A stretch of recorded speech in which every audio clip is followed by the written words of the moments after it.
اینه پول راستیش کموندن فقط هم خویا با اینه جنم اولی گفتم رنگند بارا نک سرده چیز کتاب میزنن که برای با گفت که مونچی که سیونه شد چشمش مثلا سینیک نشه. امید حکایت او میگوید میلیسه های دوشنبه او را شکنجه کردند، حیاتی او را سوزاندند. که میزنم مایی خویا با برورد.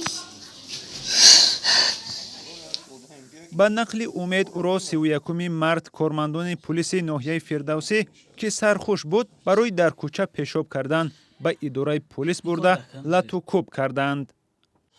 میگه ما یازنه بگو چه گرجنش ما یازنه دارم نمیگو میزنم اوتا داری ما گفتم نه اوتا رحمتی آخه میگه بگو ما رو اوتا بگو خب اوتاش گفتم زد شتاقتی نگویم شتاقت دیگه سر میدونم که نمیشه یا کتابا کمون داره ولی کتابو دبینکه بود چقدر دیگه زد دیگه میگم فقط خواب بودم خواب میزنن لیسنیزن خیلی گوسفند وری کشیدم باگاژ کی جوی بودن باگاژ کی جوی من یادم فقط باگاژ وی میشم من میپرم.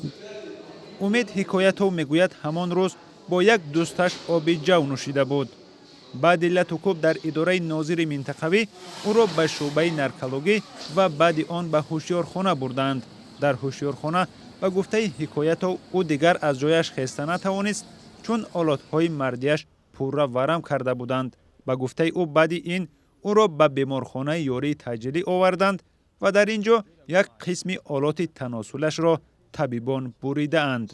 سکوزنده اینجا آوردنم اوتا دا تو رنگین توزی پوزی کردن یا ستارش لیتینان آمد من یکی خیلی نوشت او بای قفاش چند میلیسه دیگه ما میگم خونگی رو خیلی پیجام بیارم و یا نچالیشم چی پیجام تا ما شما میخرم ما شما نمیچکم میکنم مقصد خواب که چی که ما چی خواب کنم ولی گفتم کلی سوز کنیم اینه دینه با میفهم که کسی یک خویام نیست.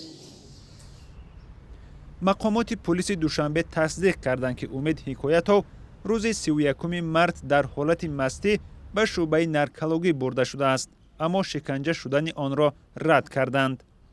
شادمان یتیم، مولا رجب یوسفی، آزادی دوشنبه.